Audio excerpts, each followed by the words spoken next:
Good morning, sister, and welcome to the program. It's good to see you again. Thanks for joining us. Good morning, Dr. J. the other Dr. J. I don't mind that. I can write. How are you? How's the fam? We're as good as could be expected. I hope the same is for you and yours as well. It's always good. I'm tired right now. Yeah. The Gusanos have got us working overtime.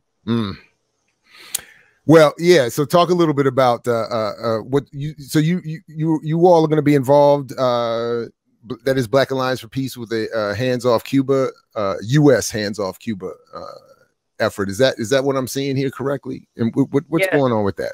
Tell us what's going on. Yes, and first let me say good morning again to you and all your guests. Right on, my name is Asantewaa Nkrumah-Ture.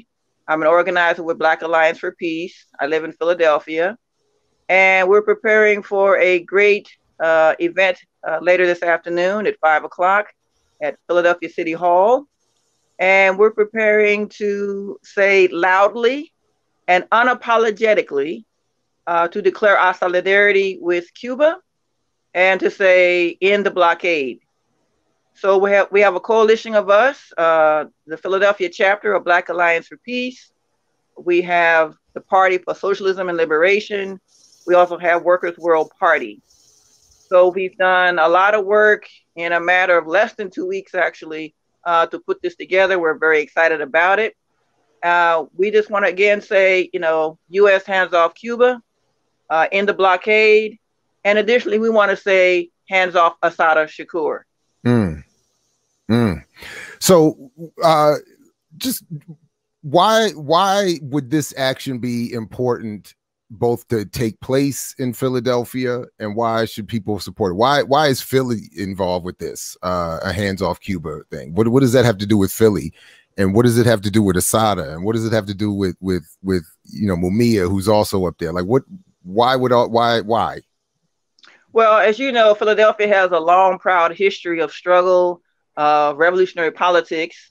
Those of us who live here in Philadelphia that are part of this coalition, many of us have been to Cuba. The caravan is going to be going on soon later this year. And I think, again, this year they'll be making a stop here in Philadelphia. Of course, we know when it comes to U.S. imperialism, they play the long game.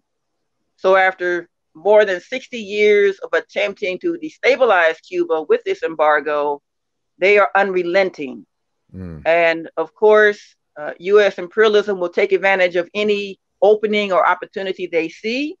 The protests that they happened in Cuba, unfortunately, gave them another opportunity to sow confusion. And part of that confusion is, from what I have seen and even talked to some folks, is the ideological confusion that is prevalent now. So, for example, we know we've always had Gusanos. We've always had those who were treacherous to the Cuban Revolution. This time around, however, we've seen a lot more African people of African descent. As a matter of fact, even some Afro-Cuban Gusanos.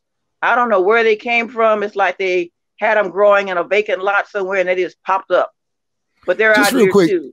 Just real quick, when you say Gusano, could you just what is meant by that real quick, if you don't mind? It means it's like worm or a sellout, an Uncle Tom, an Uncle Thomasina, someone who's very low and treacherous and cunning, and they slither around to cause confusion and try to destabilize countries.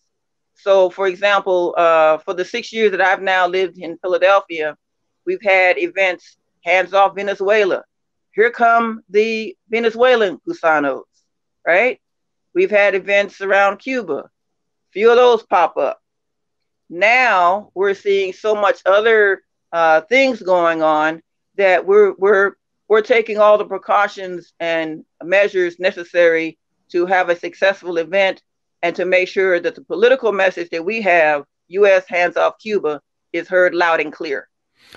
Asantewaa, I don't know exactly how much time you have, so let me know if I'm asking you to go too long here. But when, you know, there has been a long history since the revolution of at least some discussion of the shortcomings of the racial reconciliation component of that struggle. So on some level there, I know that there is some history behind Afro-Cubans saying that there isn't, you know, sufficient change as it relates to the issue of race in that country. Could you just say a word or two about maybe a little bit about that context, and Certainly. and then maybe even a little bit about how it's been used to try to sow division among those who would support the revolution? That's a very good question, and that's the one that keeps popping up a lot, Dr. J. So, for example, you may remember I visited Cuba in 1992. I met Assata Shakur, our beloved and brave sister. Talked with many people in Cuba, young people, older people. Everyone acknowledged there is racism in Cuba. The Communist Party of Cuba has acknowledged there is racism in Cuba, even with Afro-Cuban members in the Communist Party of Cuba, even with Afro-Cuban members in the committees for the defense of the revolution. Everyone acknowledges the presence of racism, right? You cannot undo over 500 years of colonialism in Cuba with 60 years of a revolution. But they struggle with it like you do anything else. I think what complicates it this time, the pandemic made things more difficult. The increasing the harassment of Cuba in terms of the embargo, making it more difficult to get needed things like medicines, parts for medical equipment, etc. The whole thing with former President Trump tightening up on certain aspects of the embargo, and now even President Biden putting certain kinds of sanctions on certain Cuban officials. All these things create an atmosphere for more confusion.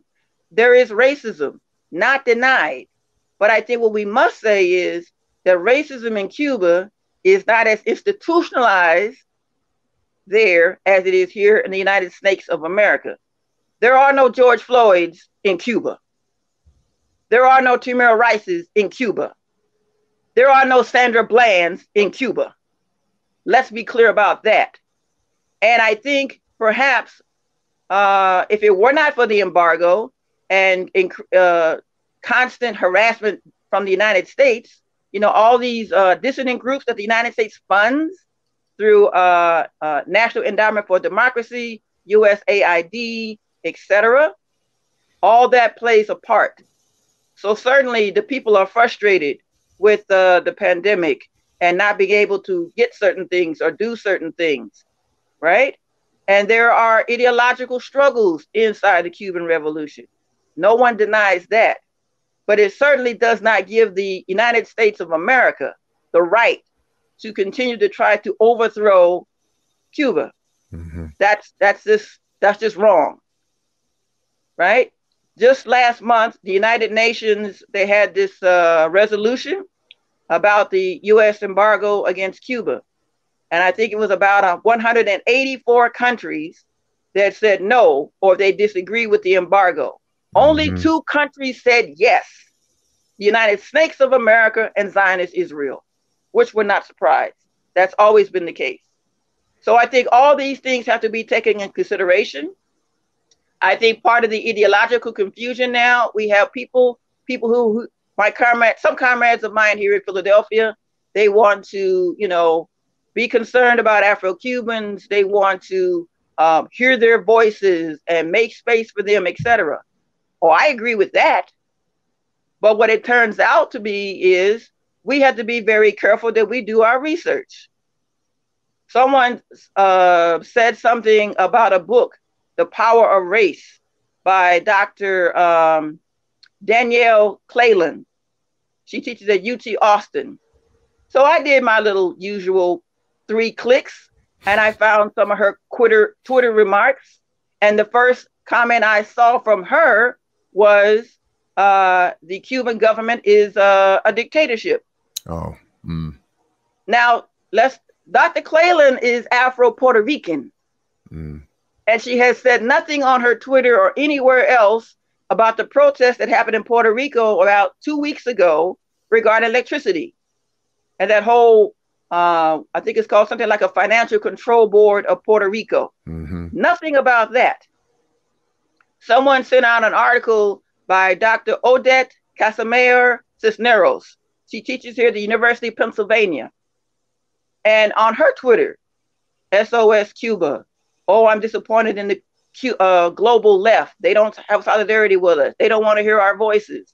But then you go through her Twitter and read some of her articles, and you see where she makes all kinds of reactionary statements about the dictatorship and, oh, we're suffering here, and then she can't speak to her mother as often as she would like, etc. But nowhere in Dr.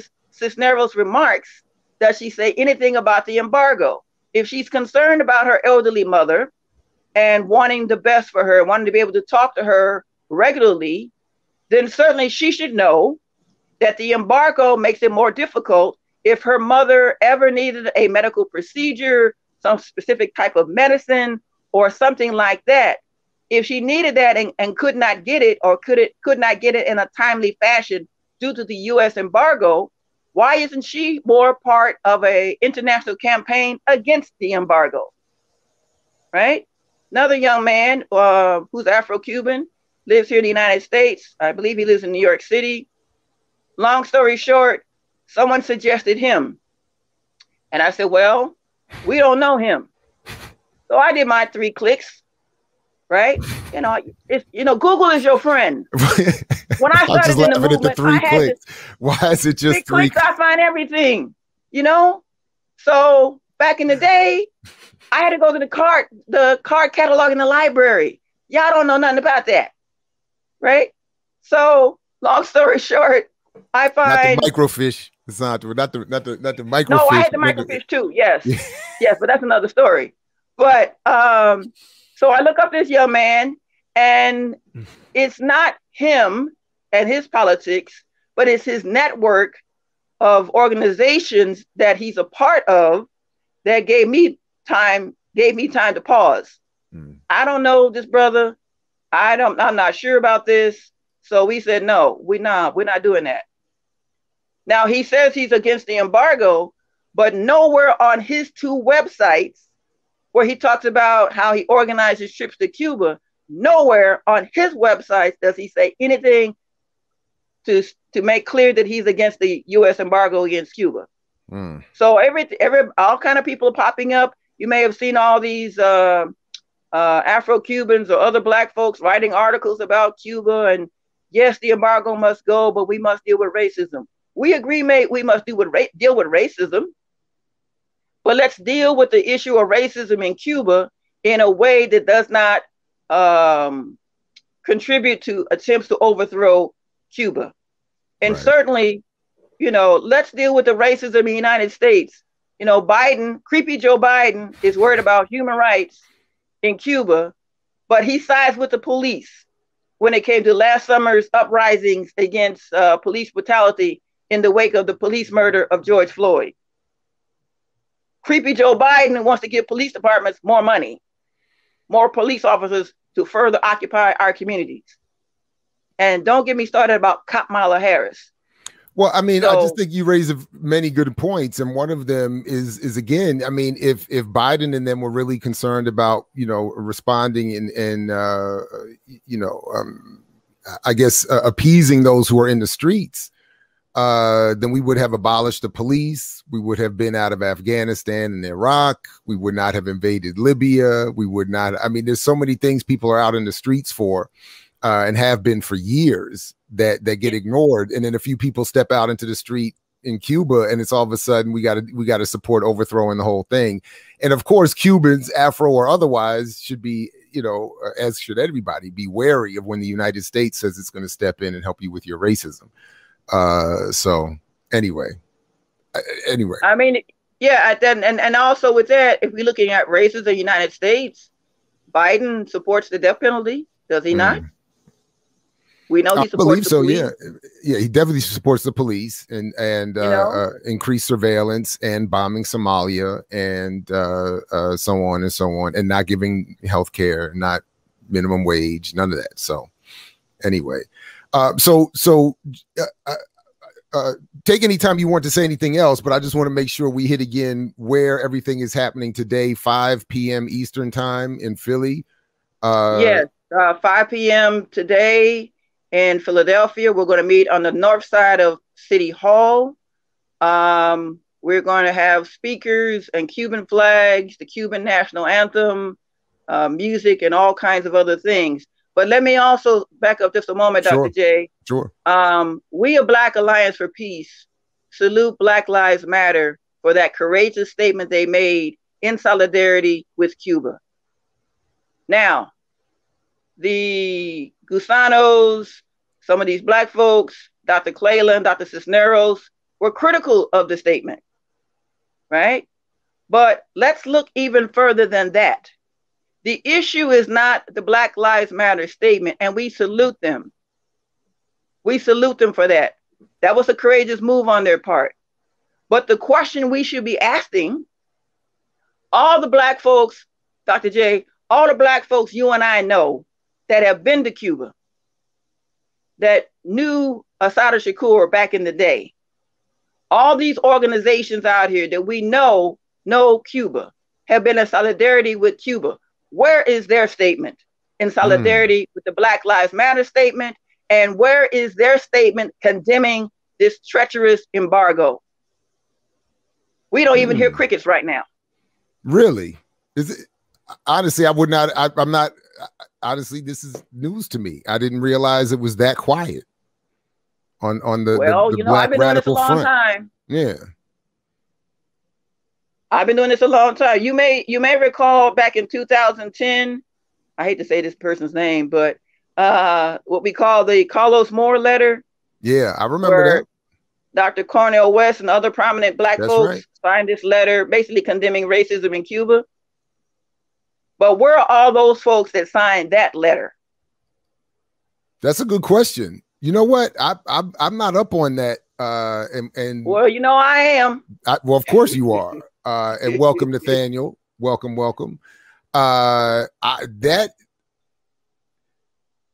know what? I'm glad you said that. I'm glad you pointed that out because I'm not up on that. And I think I would have just given a lot of benefits of the doubt. And I shouldn't have, because I remember that letter. And there were a lot of prominent names on that letter supporting Brother Moore's point. Yeah,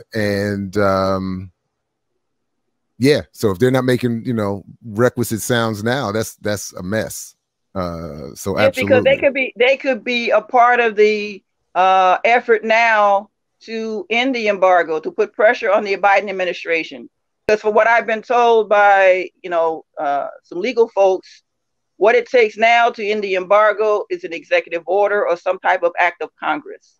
And just for clarity, Matt, we're talking about a letter from about 2010, I believe you were saying. Yes. I think it's something like that. Yeah, I don't know of any recent letter condemning racism in Cuba, but we're talking about this was those who signed that letter. Yeah, and the reason why I remember that, Dr. J, the letter was signed by several prominent people, many of whom have been to Cuba. Some of them even know Asantewaa Nkrumah-Ture. And at the time that letter was written, Reverend Jeremiah Wright, who also signed the letter, was coming to my church, Plymouth Congregational United Church of Christ, Reverend Graylin Hagler there in DC. He was coming for revival. I wrote him a letter challenging him on why he signed that letter. And he responded 24 hours later, basically saying, well, there's racism in Cuba. Okay, fine. But why sign a letter like that at the request of a Carlos Moore? And that's the problem we're having now here too. And it makes it a little worse, a little more difficult. We now have Carlos Moore-ism without Carlos Moore, because we haven't heard from him either yet. Right? I seem to remember, I don't remember if it was West or not, but there were some people attached to that letter who later claimed that they had not signed it, were not really in support of it, were confused how their name ended up there. I do remember vaguely some backtracking, people trying to respond to some of the criticism. I did not know Jeremiah Wright doubled down on that. Well, he was very polite about it. I mean, he and I talked face to face for a few minutes during the revival. He never told me he was tricked or fooled or misled. He signed it. Yeah, and, I have all the utmost respect for Reverend Jeremiah Wright, because that's my other preacher, right? Because, if you think about the controversy around Reverend Wright a few years ago, Reverend Wright, that controversy was nonsense. It was not what he said in that particular sermon or that particular clip. It's things he had preached about for many, many years. He preached about the U.S. should end the embargo against Cuba. Find all these old tapes. He preached about we should be in solidarity with Palestine. What Israel is doing to the Palestinians is wrong. He preached about we should welcome our queer folks into our churches. He preached about that many times. Many times. So, this is why so many people respect him, because of the various social justice issues that he preached about and could find good text in the Bible to support his argument. So we need to, check that out. But regarding this evening, again, it's 5 p.m. Philadelphia City Hall. We're going to have a rally, a march, speakers, music, like I say, the Cuban flag, the Cuban national anthem. We're going to have International and Jamaican Patois, some other movement songs. Yeah, you ought to hear International Jamaican Patois. It's fabulous. It's fabulous. So yes. Also too, Dr. J, another part of the confusion that's coming out, at least for some of these Afro-Cubans and other Black folks taking ridiculous positions, it's an ideological struggle against socialism. And some of these folks with all the kente cloth and all the mud cloth and dreadlocks down to their knees, change their name 5, 6, 7 times. They are quite reactionary when it comes to class struggle, and the issue of socialism. They want to be African, but they don't want to be an African and a socialist, pretty much. Well, like Fred Hampton said, if you against socialism, you're against yourself. They skipped that part of Fred Hampton. Yeah. Look, I agree with you. I think, there's absolutely an issue with class and socialism across the board. And I appreciate you raising that point. And I appreciate you bringing all this to our attention. And I look forward to hearing more about the event tonight. Is there, off the top, do you know of any, is there any plan for there to be coverage of this anywhere that we need to be aware? We're working on that. We had some challenges organizing this and putting it all together. I know someone will be videotaping it. I'm not sure who. We also want to say that today is Monday, July 26th, the 68th anniversary of the beginning of the Cuban Revolution, when Fidel, Vilma Espin, the Afro-Cuban Victor Dreke Cruz. So they don't want to talk about those kind of Afro-Cubans. Victor Dreke Cruz, right? Who was with Fidel and the others when they launched the armed struggle aspect of the Cuban Revolution. People like that, they don't want to talk about. All the various Afro-Cubans who have been part of the revolution, members of the Communist Party of Cuba, members of the Federation of Cuban Women, members of Committees for the Defense of the Revolution, members of the youth organizations, the other organizations. All those Afro-Cubans are in Cuba as well. They also acknowledge there is racism in Cuba, but they are a part of a process to help eliminate racism in Cuba. For these folks who are complaining now about racism in Cuba, what organizing are they doing? What organizing are they doing against racism in Cuba? And that's what we need. That's what we need to be asking. Right on. Well, thank you very much, and I appreciate you and Black Alliance for Peace and Party for Socialism and Liberation and whoever else is going to be involved with this. Workers' World Party. Workers' World Party. Thank you very much. And obviously, any updates, you all of you yourself, of course, are all welcome back here to let us know what's going on. We appreciate it. Well, we will be discussing in the next few days after the event today. And we're looking forward to having a very successful event in spite of the short amount of time we had to organize it. We will be discussing next steps. We will be discussing how to organize and place more pressure on the Biden administration, on Congress. We have some things we're going to be talking about. So we ask that you and your audience please stay tuned. Absolutely. And speaking of all those who have been who are probably pretty quiet on this issue in Cuba, it is where is that push Biden left crew? Where are they at? And see, this is what I'm saying, Dr. J. For those of us who truly love Asantewaa Shakur and the sacrifices she made for our movement, and you're walking around with a Asada Taught Me t-shirt that you got from Target. You understand what I'm saying? Or Walmart. You're walking around with that on, and you're not thinking about the embargo. If Asada had a medical emergency, a medicine she needed, a procedure she needed, and could not get it due to the embargo, then what's the purpose of wearing that t-shirt that you got from Target?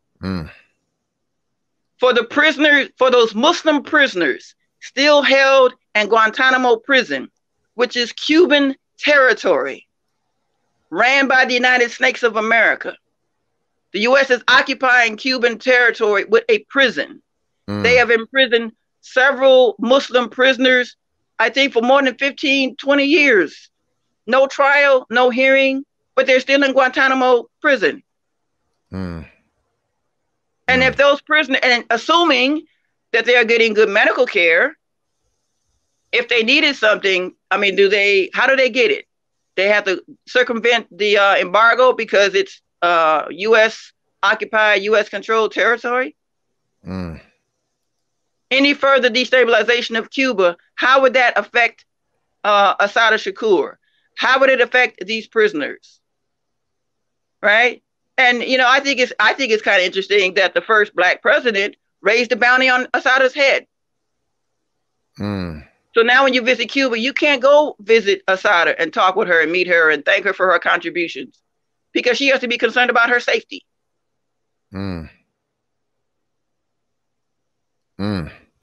Yeah, we need to think about some things. Yeah, right on. Absolutely. I love that context for sure. Definitely appreciate that. But I'm sure, Asada will fare well in a capitalist restructure of the Cuban economy. I don't understand what the issue is. A little market-based free marketism. I'm sure she'll be free. Anyway, anytime, Sister Asantewaa, we appreciate you. You got jokes.